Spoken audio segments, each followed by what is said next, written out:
Avant d'entrer dans le logiciel à proprement parler, un mot sur l'installation, le système employé, les spécifications comme d'habitude pour vous y retrouver. Donc ici je suis sur Windows, comme vous pouvez le voir. J'utilise aussi, vous le savez certainement, une version Mac. Ici je possède la version normale, la version DaVinci Resolve, qui est gratuite, open source, free. Vous avez également la version DaVinci Resolve Studio, que j'utilise sur mon Mac. À savoir donc que l'une est gratuite, comme je l'ai dit, l'autre est payante. DaVinci Resolve Studio est au prix de 895 € en France et en Belgique.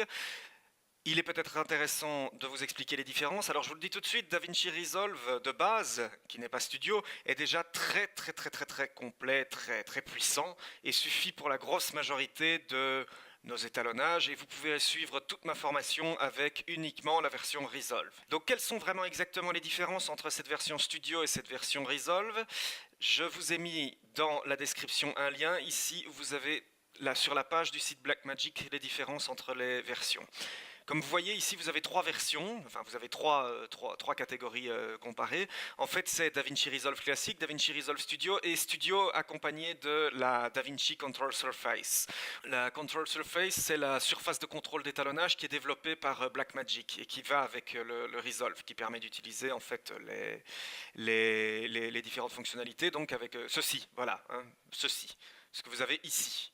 Hein, ce qui est, je vous le dis tout de suite, bon, les étalonneurs savent très bien de quoi je parle. Étalonner au clavier et à la souris, quand on a connu la surface de contrôle, que ce soit celle de Resolve ou celle que j'utilise régulièrement, la Tangent Ripple Device, on se rend compte que oui, clavier et souris, c'est pas vraiment pensé pour étalonner. Mais soit, ici donc, je ne vais pas aborder ce genre de choses, en tout cas pas maintenant, on va voir jusqu'où va arriver la formation. Donc vous avez ici toutes les différences entre la version studio et la version normale.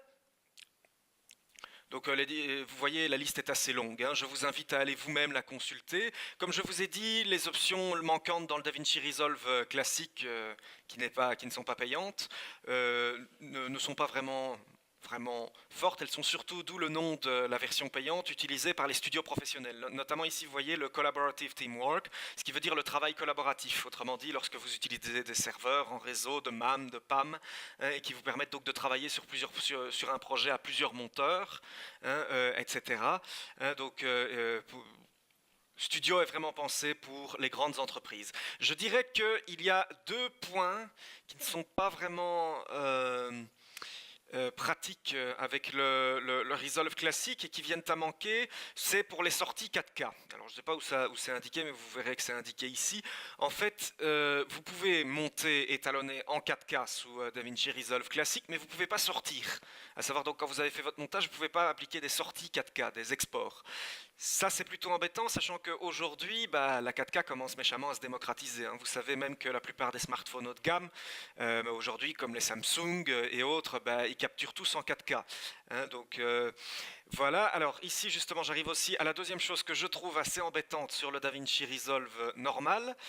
C'est notamment aussi, vous avez certaines options de colorimétrie qui ne sont pas présentes dans le Resolve normal. Notamment, il est indiqué ici, le Denoisers. Le Denoisers, qu'est-ce que c'est? Denoisers, débruiteur, pour traduire littéralement en français. Ce mot n'existe pas en français, c'est vrai, mais bon, c'est pas mal non plus et c'est assez explicite. Donc le denoiser, ça vous permet en fait de supprimer le bruit numérique de vos images vidéo. En fait, c'est très utile parce qu'on se retrouve souvent confronté à ce problème-là en étalonnage. Enfin bon, voilà. Comme ça, au moins, vous le savez. J'aborderai ça plus en détail, le denoiser, lorsqu'on verra, on avancera dans la partie couleur. Et aussi, ce que moi je n'utilise jamais, et pour être honnête, je n'ai jamais utilisé, mais il est tout à fait probable qu'un jour je fasse un projet de ce genre, sachant que c'est en train d'exploser, cette technologie, tout ce qui est la gestion stéréoscopique 3D. Voilà, vous voyez ici Automatic Stereoscopic 3D Color Matching. Toutes les fonctions de 3D stéréoscopique, si vous utilisez donc un film avec une caméra 3D, quand donc vous voulez faire votre film 3D pour qu'on puisse le visionner sur un écran 3D, tout ça, ça n'est pas pris en charge par la version Resolve classique. Donc voilà, il y a d'autres choses, hein, je vous invite vraiment à consulter cette page, à repérer tous les petits no hein, ici qui sont indiqués à côté de la version studio. Bon après, je vous le dis tout de suite, 895 €, comme je l'ai expliqué dans mon introduction, bah, pour un logiciel d'étalonnage aussi puissant, c'est pas nécessairement ultra cher. Bon, je sais que tout le monde n'a pas 895 € à dépenser, mais franchement, il les vaut. Ça, je vous le dis tout de suite, c'est vraiment pas cher pour ce que c'est. Ensuite, un logiciel comme Resolve, ça ne se met pas sur une machine, n'importe quelle machine, sur le PC de Madame Michu non plus pour être utilisé. Donc il faut des machines quand même assez puissantes, surtout pour la correction de couleurs, ça prend quand même quelques ressources qui sont assez considérables. Donc ce que je vous suggère ici, je vous ai mis ici le lien du DaVinci Resolve 12 Hardware Selection Guide, Configuration Guide. Il contient toutes les informations nécessaires, vous voyez ici dans la table of content, pour l'essentiel des stations, l'installation sur Mac, l'installation sur Windows et l'installation sur Linux, parce que oui, il existe une version de DaVinci Resolve pour les utilisateurs du Pingouin, que je n'ai pas souvent abordé ici sur ma chaîne. Vous avez ici toutes les spécifications aussi pour l'installation avec les surfaces de contrôle, les moniteurs. Je vous invite à lire tout ça. Ce que je vais simplement vous dire déjà, c'est que ce qui est capital lorsqu'on étalonne, en tout cas avec le Resolve, c'est de miser sur le GPU. Le Resolve utilise beaucoup le GPU, notamment les dual workstations, c'est-à-dire les stations de travail double, avec double GPU, double carte graphique, sont très très très utilisées et remarquables avec le Resolve. Vous pouvez avoir notamment un GPU, une carte graphique qui n'affiche que l'affichage de votre logiciel et un qui s'applique à tous les traitements. Bon, ça sous Windows, ça ne peut se faire qu'avec la version Studio. Avec la version Resolve, sur Mac, la version Resolve classique, c'est possible d'utiliser les deux cartes graphiques incorporées dans le Mac Pro. Le Mac Pro de base, vous le savez, le Mac Pro 2013, qui possède deux GPU, à savoir deux AMD Fire Pro, on peut les utiliser tout de suite hein, avec un Mac Pro. Donc voilà, aussi, outre ces utilisations de double GPU, ça va s'utiliser avec deux technologies, le CUDA et le OpenGL, en fonction de vos cartes graphiques. Si vous utilisez du NVIDIA, il faut utiliser le CUDA. Vous voyez qu'ici, j'ai lancé ici mon NVIDIA Launcher, qui est le CUDA version 4.7 pour pouvoir utiliser l'optimisation du Resolve. Il utilise notamment cette optimisation pour gérer en temps réel certains formats, certaines séquences d'images comme les DPX, les DNG et autres. Bon, je ne vous cache pas qu'ici, vous voyez, je suis sur mon PC, oui, vous l'avez compris, qui à l'origine me sert à jouer. Oui, voilà, et j'aime beaucoup Mass Effect et je suis un grand alimenteur, oui, je vous l'annonce. Donc, qui me sert à jouer. Donc ici, j'utilise plutôt des proxys, c'est pour mes montages nomades avec Naminia Terra TV lorsque je travaille en déplacement. C'est pas ma station de montage principale, hein, évidemment, ni ma station d'étalonnage. Donc, mais ce sera amplement suffisant pour aborder les formations pour que vous puissiez vous en sortir vous-même avec le Resolve. Voilà, qu'est-ce que je pourrais dire de plus au sujet? Ah oui, peut-être essentiellement aussi, vous vous en doutez, il y a une chose qui est très importante aussi, en tout cas si vous étalonnez avec le Resolve, c'est bien entendu le screen, à savoir l'écran. Ici, je suis sur un 1080p mat, avec plutôt je suis sur mon Asus, donc avec un très bon rapport d'éclairage, d'éclairement, et donc en termes de candela, en termes de luxe, je suis plutôt bien servi aux côtés des profondeurs colorimétriques de mon écran. Paradoxalement, je suis moins bien servi sur mon iMac.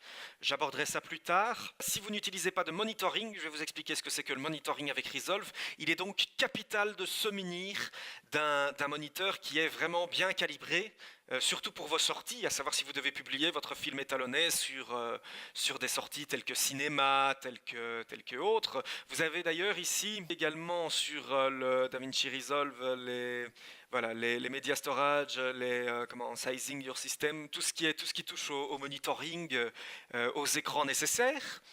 Bon, évidemment, je suppose que la grosse majorité de ceux qui vont suivre cette formation sont plutôt ceux qui débutent avec le Resolve et qui ne vont pas dans ce genre de production spécifique, mais je pense quand même intéressant de le signaler.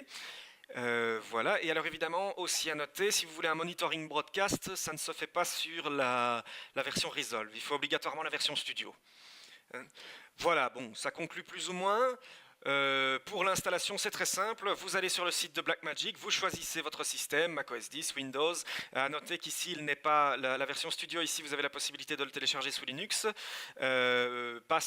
pas dans le cas de DaVinci Resolve gratis, je crois que les utilisateurs de Linux l'ont tout de suite compris, vous retrouvez la version Lite directement dans les gestionnaires de paquets sous Linux. De même que sous macOS, en fait, vous n'êtes pas obligé de le télécharger ici, vous pouvez le retrouver directement sur le Mac App Store. Je vous invite à ouvrir votre App Store sur votre Mac et à aller chercher directement le fichier donc, DaVinci Resolve, il va s'installer automatiquement. A noter que aussi il y a la version Studio sur le Mac App Store, moins cher, à 500 €, à 495 € je crois. C'est une version allégée. Il manque certaines choses que je ne sais pas trop lesquelles. J'utilise pas la version Studio issue du Mac App Store sur mon Mac. Je vais peut-être vous glisser un document histoire que vous puissiez être bien au courant de quelle version vous utilisez. Voilà qui conclut notre mot sur l'installation, les divers nécessaires, et je vous invite donc maintenant à lancer Resolve, et je vous retrouve tout de suite une fois son lancement effectué.